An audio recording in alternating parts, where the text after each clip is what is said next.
My name is Jane Hoops, and today I will be explaining the life cycle of a low-mass star. So, all stars begin in a nebula. A nebula is a vast cloud of gas and dust. Over time, gravity causes parts of the nebula to collapse inward. This forms dense regions that heat up and start to glow. The glowing object is called the protostar. Eventually, the core gets so hot that nuclear fusion begins. This marks the birth of a low-mass star. Once fusion starts, the star then enters main sequence. This is where it spends most of its life. During this time, it converts hydrogen into helium in its core, maintaining a delicate balance between gravity pulling inward and the pressure from fusion pulling outward. It's sort of like a game of tug of war. You have the gravity pulling inward and you have the fusion pulling outward. It's a continual balance throughout all of its life as a main sequence. This balance then keeps the star stable for billions of years.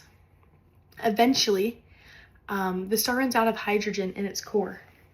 Without this fuel, gravity takes over, compressing the core while the outer layers expand. The star becomes a red giant, right here. Much larger but cooler than it was during the main sequence. As the star's outer layers begin to drift away, they form a stunning shell of gas and dust called the planetary nebula. This stage marks the star shedding its outer layers, revealing its hot, dense core. The planetary nebula is a beautiful reminder that even dying stars contribute to the enrichment of the universe. After shedding its outer layers, the core that remains is called a white dwarf. It's about the size of Earth, but it's incredibly dense. 1 teaspoon would weigh as much as a car. Over billions of years, the white dwarf cools down and fades into the black dwarf. This is a cold, dark remnant of what once was a shining star. So, to recap, stars begin as nebulas. They shine for billions of years in their main sequence. They expand into red giants, then shed their outer layers as planetary nebulas and end their lives as white dwarfs and eventually black dwarfs.